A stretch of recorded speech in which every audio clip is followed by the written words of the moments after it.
ولا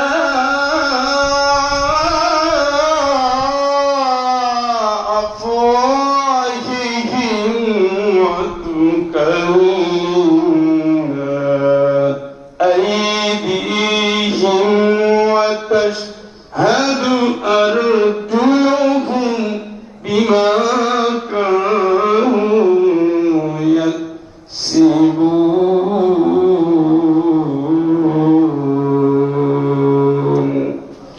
صدق الله العظيم খুবই পরিচিত সূরা, তাই না?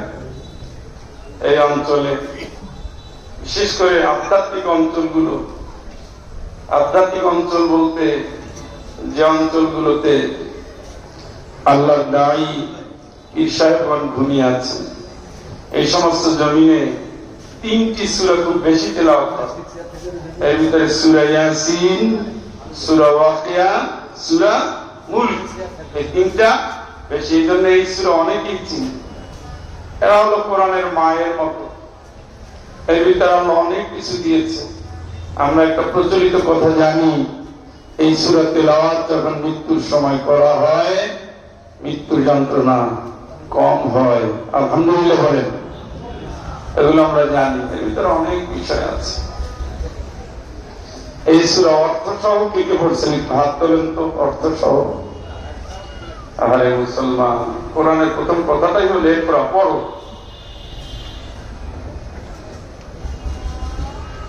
এটা হইল, এটা তো অর্থ সহ সবাই জানার কথা। এখানে অন্তত ক্লাস 8 পর্যন্ত পাস করছেন, উপরে তো যা আছে আছে, মিনিমাম 8 কে একটু হাত তোলেন তো। 8 পাস করেন নাই? 9, 10, 11, 12 সব শেষ করেন নাই? অনেকে বুঝতে পারে না, হাত তো প্রায় 14% উঠবে, তাই না? 16 ভিতরে 14 ভাগে। তাইলে এই যে সূরার অর্থটা পড়লেন না, তাহলে ইসলাম চিনবেন কেমনে? মায়ের পরিচয় ছাড়া সন্তান চিনে কেমনে? কোরআনের মা কোনটা? তাহলে মায়েরই তো চিনলেন না। হ্যাঁ, এটা পড়বেন। ইয়া লাইতা কওমি ইয়ালামুন বিমা গফারা লি রাব্বি ওয়া জাআলানি। কি সুন্দর করে কি বলবো তেলাওয়াত আর কি বলবো অর্থ। অর্থ সব পড়ে। একবার আল্লাহ কি বলছে, চিঠিটা কি দিছে, নবীর মাধ্যমে চিঠি পাঠাইছে, তো কি বলছে একবার জানবেন না? কোরআন তো আপনার বিরুদ্ধে মামলা দিবে, আল্লাহ কাছে, আল্লাহর কাছে মামলা দিবে, রাসূল মামলা দিবে। وقال الرسول يا رب إنكم اتخذوا هذا القرآن مهجورا।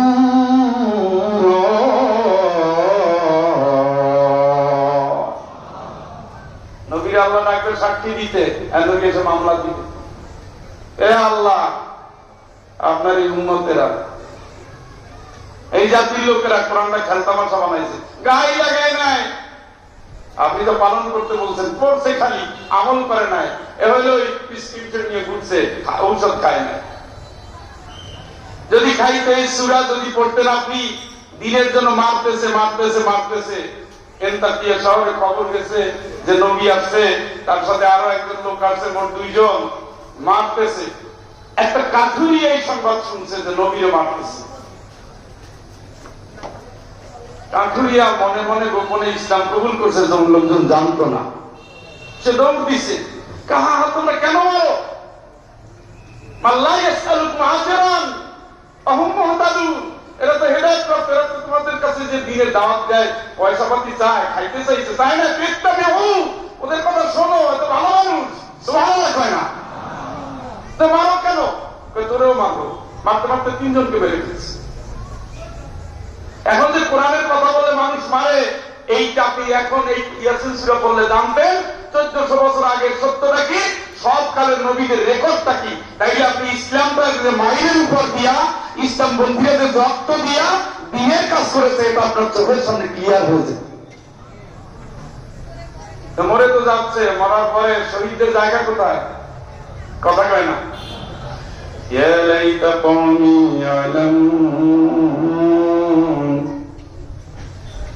আমারে জাতির লোকেরা যদি জানতো আমাদের আল্লাহ কি সম্মান দিয়েছেন। বিমা গফারালি রব্বি ওয়াজালানি মিনাল মুকরামিন, আমার আল্লাহ আমাদের কেমনে ক্ষমা করে দিয়েছেন যদি জাতির লোকেরা জানতো। আমার আল্লাহ আমাদের কেমনে সম্মানিত করেছেন যদি জাতির লোকেরা জানতো, তাইলে আমাদের সাথে নিষ্ঠুর আচরণ করতে পারতো না। ওরা জানে নাই বলেই মেরেছে। আমরা তো আল্লাহর পথে ডাকি, ওমান আহসানু কওলান মিম্মান দাআ ইলাল্লাহ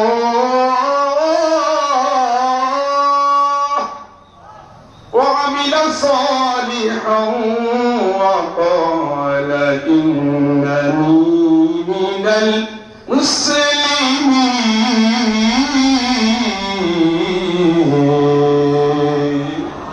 ওর চেয়ে ভালো মানুষ আর কে হতে পারে দুনিয়ার? ওর চেয়ে ভালো ডাক আর কার ডাক হতে পারে? যেই লোকটা মানুষকে আল্লাহর দিকে ডাকে। তোর একবার আল্লাহু আকবার। মানুষে আল্লাহর দিকে ডাকে, নিজে ভালো আমল করে, আর বলে আমি একটা মুসলমান, আমি ইহুদির বাচ্চা, আমি খ্রিস্টানের বাচ্চা, আমি মুসলমানের বাচ্চা। আমার বাড়িতে মুসলমানের বাড়ি, আমার বাড়িতে ইব্রাহিম আলাইহিস সালামের মতো বাড়ি, আমার বাড়িতে মুহাম্মদ সাল্লাল্লাহু আলাইহি ওয়াসাল্লামের মতো বাড়ি। এই বাড়ি কোরআন তেলাওয়াত হয়, এই বাড়ি কোরআনের কর্মী হয়, এই বাড়ি কোরআনের প্রচারক হয়, এই বাড়ি কোরআনের আমলদার হয়। আমার বউটা পর্দা করে, আমার সন্তানটা আমল করে, আমি আমল করি। এই বাড়িটা মুসলমানের বাড়ি, এই ঘরটা মুসলমানের ঘর, এই দেহটা মুসলমানের দেহ, এই টুপিটা মুসলমানের টুপি, এই পোশাকটা মুসলমানের পোশাক, এই সমাজটা মুসলমানের সমাজ। এই লোকটা গোজামিল যায় না, মুনাফিক হয় না, কাফেরের সাথে হাত মিলায় না, বাতিলে খুশি করে না, জান দিয়া মাল দিয়েছে, আল্লাহর গোলামিতে পরিণত হয়। ঠিক কিনা? আল্লাহকে এই কাজ যারা করতে গেছে তারাই তো মাই খাইও। ওমা নাকামু মিনহুম ইল্লা আইয়ুমিনু বিল্লাহিল আজিজিল হামিদ।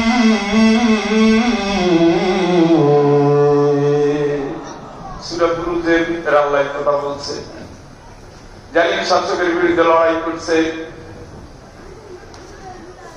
একটা মানুষকে মারার জন্য কত ষড়যন্ত্র করেছে। ঈমান আনার অপরাধে হাজার হাজার মানুষকে আগুনে গর্ত করে তার ভিতরে মেরে দিয়েছে। একটা বাচ্চা বলতেছে মা, বাচ্চা কোলে নিয়া মা চিন্তা করতেছে এখন কি করবো, কোন দিকে পালাবো, লক্ষ লক্ষ লোকের ভিতরে কোন দিকে পালাবো।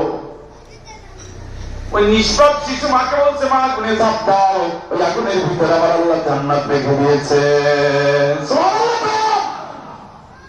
শৈল শাসকদের বিরুদ্ধে, ইসলাম বিরোধীর বিরুদ্ধে লড়াই করে ওই শিশুটা জানিয়ে দিয়েছে ওয়াকাইয়িন মিন নাবিয়্যিন ক্বাতালা মা'হু রিব্বিয়ুন কাসীর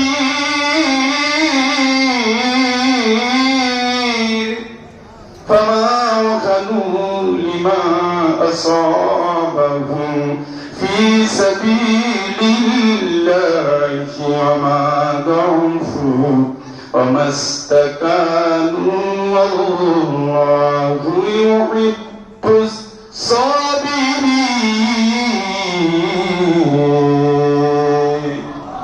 রক্তাক্ত নবী উহুদ যুদ্ধে রক্তাক্ত। তালহা রাদিয়াল্লাহু তাআলা আনহু তাকে কাঁধে করে নিয়ে পাহাড়ের উপরে রেখে আসেন। চারিদিক থেকে মুসলমানদের খুঁজে পাওয়া যাচ্ছে না, এমন ভাবে কাফেররা তাড়িয়ে দিয়েছে। আল্লাহ একা লড়াই করতেছে নবীকে বাঁচানোর জন্য সাল্লাল্লাহু আলাইহি ওয়াসাল্লাম।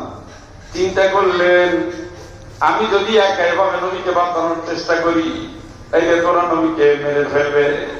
নবীকে একটু নিরাপদ দূরত্বে রেখে এসে দুই হাত দিয়ে তালহা কাফেরদের বিরুদ্ধে লড়াই করতে করতে করতে করতে করতে করতে অনেক দূরে নিয়ে গেছেন। নবীজি পাহাড়ের উপরে উঠে চিন্তা করতেছেন আবারও মার খেলাম উহুদ যুদ্ধে। আল্লাহ কে নবী কি হয়েছে? এটাই তো পথ, এটাই দিনের পথ, এটাই হকের পথ। তোমার আগে যত রাসূল এসেছিলেন, যত রাসূল এসেছিলেন, যত রাসূল এসেছিলেন বলেন তো রাসূলদের সংখ্যা কত হবে? 1 লক্ষ অথবা 2 লক্ষ? কত? 24,000। এর ভিতরে 1 লক্ষ রাসূল শহীদ।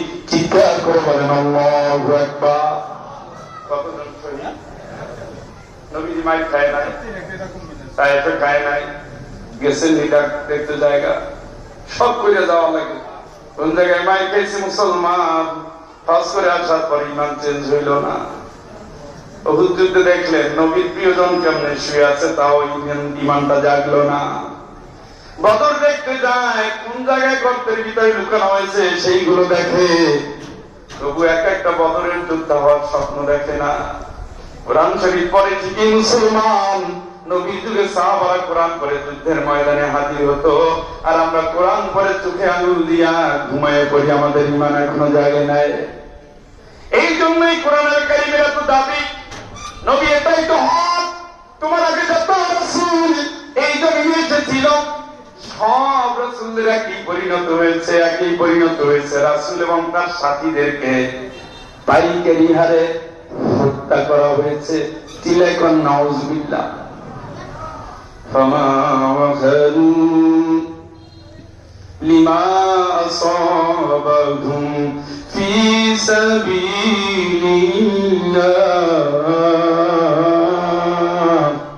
তারপর আল্লাহর রাস্তায় চলতে গিয়ে ওই রাসূলরা যারা বেঁচে আছেন, যারা সাথীরা বেঁচে ছিলেন, মন মরা হয় নাই। সুবহানাল্লাহ। ওমা দাউফু ওমা ইসতাকানু, মন দুর্বল হয় নাই, মন মরা হয় নাই। আল্লাহু ইউহিব্বুস সাবিরিন।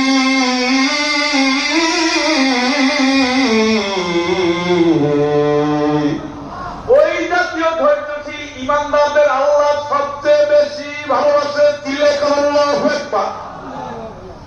কোরআনের পৃষ্ঠায় পৃষ্ঠায় আয়াত, পৃষ্ঠায় পৃষ্ঠায়। ওয়ায়াত্তাখিযা মিনকুম শুহাদা, দ্বীনের কাজ করবে কারা? আমি কতগুলা শহীদ চাই। সুবহানাল্লাহ কয় না? কে চাই শহীদ? কোথায় বলছে? করেনি নাই, অর্থ জানে না, তো শুনতে। এই কোরআন শরীফ যদি কেউ অক্ষর সহ জানতো, 1000 প্রশ্নের উত্তর নিজে জেনে যেত। এই জন্য আল্লাহ পাক কোরআনে বলছে, নবী শোনো, আফামান ইয়ালামু আন্নামা উনজিলা ইলাইকা মির রাব্বিকাল হক কামান হুয়া আ'মা ইন্নামা ইয়াতাযাক্কারু উলুল আলবাব। আমি কোরআনে যা নাযিল করেছি এটা যারা জানে আর যারা অন্ধ, যারা জানে আর যারা কয় ভাগ ঘুমাছেনি, তার কাছে তো একটু তর্ক তো থাকে। আমি ভাত খাইছি, কত ভাত খাইলাম কবে, কত দুপুরে গেছি, আর আল্লাহ কালকে দুপুরে রুটি খেয়েছি। আমি যদি রুটি খেয়ে চিলাইতে পারি, আপনারা ভাত খাইছি ঘুমাবেন না। ফজিলাত কুলুবুহুম, কোরআনের ধর্ম হলো ইমানদারের হৃদয় কোরআনের কথা শুনলে লাফাতে থাকবে। সুবহানাল্লাহ। আমাদের ওয়াজ শিখে তো আপনারা ঘুমাইতে পারবেন না,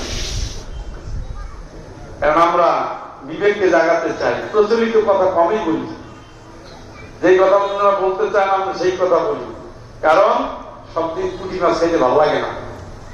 হ্যাঁ, ইলিশ ভালো লাগে, প্রতিদিন ঘুরে ঘুরে খাওয়া লাগে, এটাই সিস্টেম। যতক্ষণ আছেন সজাগ থাকবেন। 11টার পরে তো আর দেরি করার কথা না। কয়টা বলবো? ও একটু দেরি হবে, 11টা পার হবে, কারণ আলোচনা এখনো ঢুকি নাই তো। 11টা পার হবে। মন খারাপ হচ্ছে না? আমি যা বলি কোরআন থেকে বলি। আল্লাহ রাসূল বলছে, কোরআন থেকে যে বলে সে শ্রেষ্ঠ কথা বলে, হক কথা বলে। সুবহানাল্লাহ। হাদিস নিয়ে কথা বললে অনেকে অনেক কথা বলবে, এটা জাল, এটা জয়ী, তাই না? নিয়ে বাংলাদেশে কত ফেরকা তৈরি হয়েছে না? আজ হাদিস অমুক হাজার পর কোরআন শরীফ বলতে পারবেন এটা ওই পন্থী, সুযোগ আসেনি বললে তো বলবে কোরআন পন্থী। এটা ভালো জিনিস, তবে কোরআন এবং সুন্নাহ জান্নাতে যাওয়ার সমান গ্যারান্টি। সুবহানাল্লাহ। খান একটারে বাদ দিয়ে আরেকটা চলবে না, ওটা নবী বলে গেছে, তারাকতু ফীকুম আমরাইন লান তাদিল্লু মা তামাসসাকতুম বিহি। দুটো জিনিস শিখে যাচ্ছি আমরা, একটা নিয়ে নাড়াচাড়া করবো না, দুটো নিয়েই সম্মিলিত ভাবে চেষ্টা করবো ইনশাআল্লাহ। কোরআনের তাফসীর, কোরআনের ব্যাখ্যা, হাদিসগুলো তারাই লিখেছেন যারা নবীর কাছে থেকে দেখেছেন, শুনেছেন, বুঝেছেন, তাই লিখেছেন, নবী অনুমোদন দিচ্ছেন। এটা এটা ওটা দুটো মিলেই ইসলাম, দুটো মিলেই কি ইসলাম। কোন ওই কানা করা ল্যাংড়ার কথা থাকবে না, খালি হাদিস নিয়ে দৌড়াচ্ছে, কোরআন শরীফের খবর না, আবার কোরআন শরীফ নিয়ে দিচ্ছে, হাদিসের খবর নাই। ব্যালেন্স রক্ষা করতে হবে। আমার ভাই, সেই অহুদের যুদ্ধে আল্লাহ রাসূল নবী হয়েছে কি কান্দকে কি তোদের বাণী, আরে তোমার আগে রসুল যারা ছিল এই গতিই ছিল, এইভাবে মাই খেয়ে খাইয়ে গেছে। আজকে যারা এখানে আসছেন তারা এই সবক নিয়ে যান। সূরা ইয়াসিনের ভিতরে রক্ত দেওয়ার ঘটনা আছে, এবং এখানে যে জান্নাতের কথা বলা হয়েছে, রক্ত দিয়ে জান্নাত, রক্ত দিয়ে ইয়াসিবান নাস আইয়ুতরাকু আইয়াকুলু আমান্না ওয়া হুম লা ইফতানুন। ও ইমানদার, মনে করছো আমি ইমান আনছি এইটা বলবো আর ছেড়ে দেবো, তুমি এটা বলবা আর ছেড়ে দেবো, পরীক্ষা করবো না, হবে না তো। ইমানের দাবির সাথে সাথে পরীক্ষা, ইমান আছে তো পরীক্ষা আছে, পরীক্ষার ভিতরে প্রমাণ করতে হবে আমি ইমানদার। পরীক্ষা ছাড়া কোনোদিন ভালো ছাত্র যাচাই করা যায় না, যায়নি কথা কয় না। তাহলে আল্লাহ পরীক্ষা নিচ্ছে, কত কি দিয়ে নিচ্ছে সেটা বাকারায় বলছে, অনেকবার বলছে। মনে করছো কি জান্নাতের রূপা এমনি এমনি রূপা, কি ধারণা করলাম?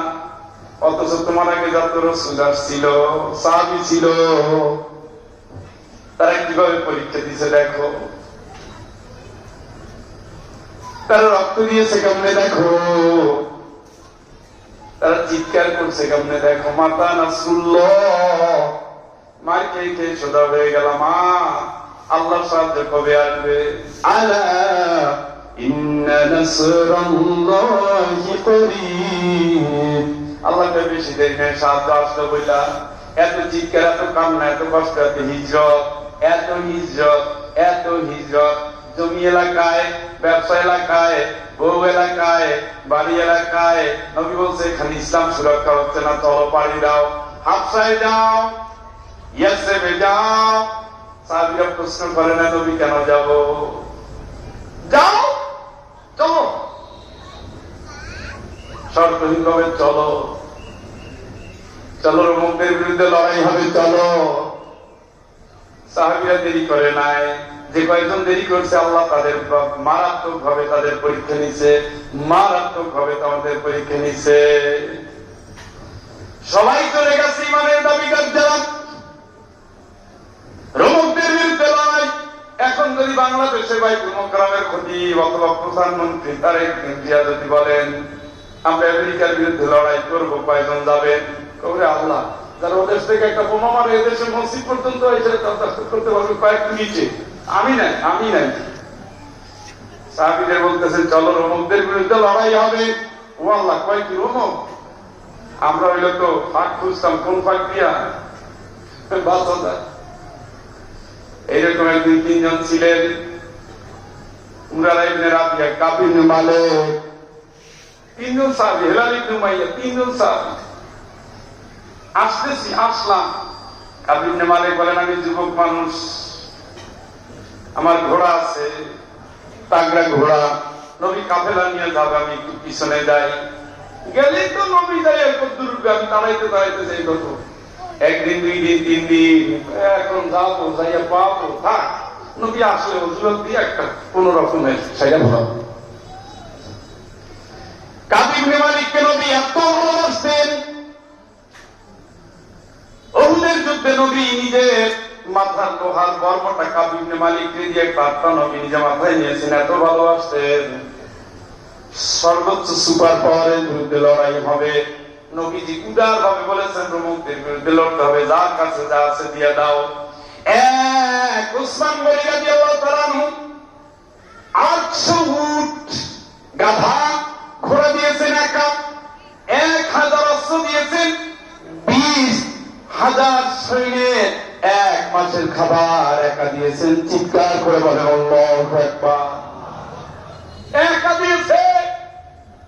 সেই যুদ্ধ কত মারাত্মক। কাব ইবনে মালিক বলেন গড়ি বেশি করছি। নবীজি তাবুকে গিয়ে খোঁজ নিলেন কাব ইবনে মালিক কোথায়। সে তো আসে নাই। তো বলে কি আসে নাই? রাদিতুম বিল হায়াতিদ দুনিয়া মিনাল আখিরাহ। ও বুঝছি, আখিরাতের তুলনায় দুনিয়া ভালোবাসা করছে। মালাকুম ইযা ক্বিলা লাকুম ফিরু ফি সাবিলিল্লাহ। কি হলো? আল্লাহর রাস্তায় বেরোতে বলছি, না বেরোয়া জমিন আঁকড়ায় বইরা আসছো কেন? কিসের বুজুর্গি দেখাও? বলছি চলো, এখন চলো। এখন থেমে যাও কেন? যাও কেন? ইল্লা তানফিরু ইউআযিবকুম আযাবান আলীমা।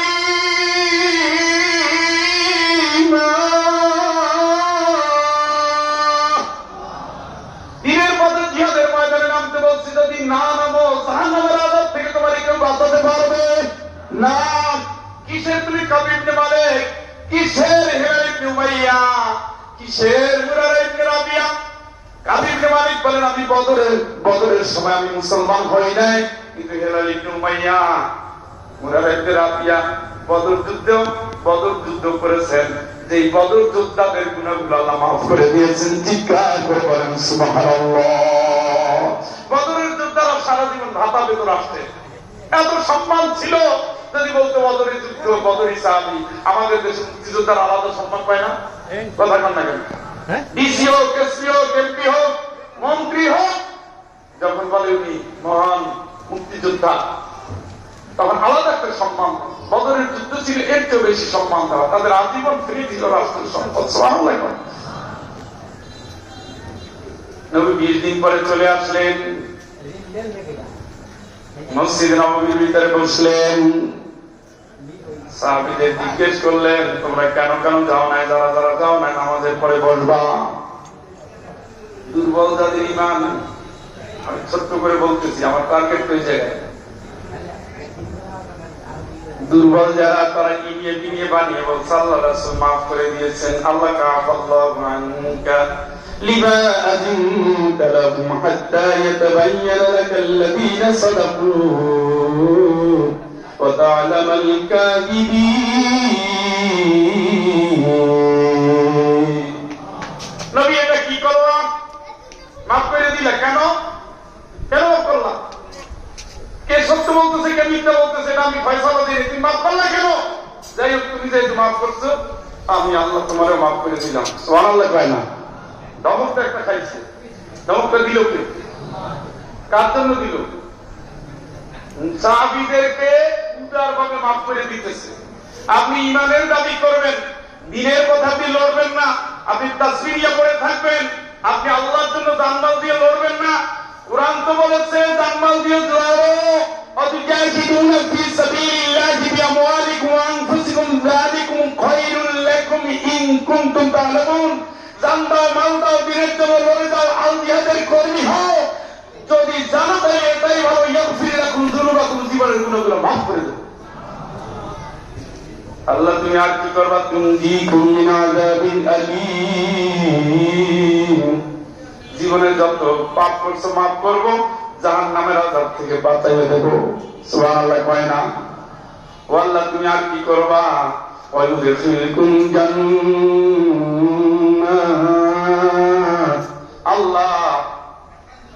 আল্লাহ বলতেছে আর কি করবো? শোনো, গুনাহ তো মাফ করছি, জাহান্নাম থেকে তো বাঁচাই দিছি, এখন জান্নাতে ঢুকাইয়ে দেব। সুবহানাল্লাহ বলতে ইচ্ছা করে না? আপনি কি চান তাইলে? আর কি আমারে বলেন, আর কি চান? নামাজ পড়লে গুনাহ মাফ করবে, নামাজ পড়লে জাহান্নামের আযাব থেকে বাঁচাইয়ে জান্নাতে ঢুকাইয়ে দিবে। কোরআনে পুরোপুরি কোন জায়গায় তিনটে বিষয় একসাথে পাবেন না। দ্বীনের জন্য লড়ো, আল্লাহর জন্য মরো, জান দাও, মাল দাও। 1 নম্বরে গুনাহ মাফ, 2 নম্বরে জাহান্নামের আযাব থেকে বাঁচাবো, 3 নম্বরে জান্নাত দিয়ে দেবো। আল্লাহ তুমি যাদেরকে জান্নাত দিবা, তোমার জান্নাতে যারা যাবে তাদের সাথে আজকের মাহফিলে যারা উপস্থিত সকলকে তুমি কবুল করে নাও। জোরে আমিন কর। কাবি ইবনে মালিক বলেন, আমার ডাক করলাম আমি গেলাম। রাসূল বলেন, আপনি কেন যান নাই? বললাম, ইয়া রাসূলুল্লাহ, আমি তো এমনি এমনি যাই নাই, আমার কোনো ওজন নাই, এমনি এমনি যাই নাই। একটু আগে নবীকে আল্লাহ ধমক দিয়েছেন, এবার বলে আপনি আলাদা জায়গায় বসেন। নবীজি যাদের মাফ করে দিয়েছেন তারা এসে বলতেছে, কি বলছো তুমি, আলাদা বসাইলো কেন? একটু ঘুরে ফিরে বললেই তো হইতো। কাবি ইবনে মালিক বলেন, আমার কেমন ভাবে তারা বলতেছে, আমি চিন্তা করলাম যদি আবার নবীর কাছে যাই একটু ঘুরাইয়া বলবো। চিন্তা করলেন আবার যদি আল্লাহ নবীকে জানাই দেয় তাহলে বিপদ আরো বাড়বে। এইরকম চিন্তা করতেছি, হঠাৎ দেখি আমি তো বদরে যাই নাই, বদরের সাহাবী দুইজন তারা এসে আমার পাশে বসছে। চিন্তা করেছি আগে একা ছিলাম, এখন তিনজন, ভালো মন্দ সিদ্ধান্ত যাই হোক এবার কিন্তু নবীর কাছে গিয়ে কোন রকম নিয়ে বিনিয়ে বলবো না, ফয়সালা যা আসে আসুক। এক এক করে নবী সবাইকে জিজ্ঞেস করে ফয়সালা দিচ্ছেন। মদিনার প্রেসিডেন্ট, মদিনার প্রেসিডেন্ট, মদিনার প্রেসিডেন্ট, মসজিদে নববীর খতিব ইমাম, যুদ্ধের সেনাপতি, মুসলিম রাষ্ট্রের প্রধান বিচারক মুহাম্মদ রাসূলুল্লাহ সাল্লাল্লাহু আলাইহি ওয়াসাল্লাম রায় দিচ্ছেন, শোনো, আল্লাহর দ্বীনের জন্য প্রয়োজন রক্ত, প্রয়োজন জান দেওয়া, প্রয়োজন মাল দেওয়া। নামাজ পড়ো, রোজা রাখো, ঠিক আছে, জিহাদের জন্য ডাক দিতে যা গরিবসী করো, তাদের পরিণতি কি হবে? এই তিনজন সাহাবী, এদের সাথে তোমরা কোনো সালাম দিবা না, ব্যবসা করবা না, লেনদেন করবা না, বিয়া শাদী দিবা না, সব রকমের সম্পর্ক থেকে তাদের আলাদা করে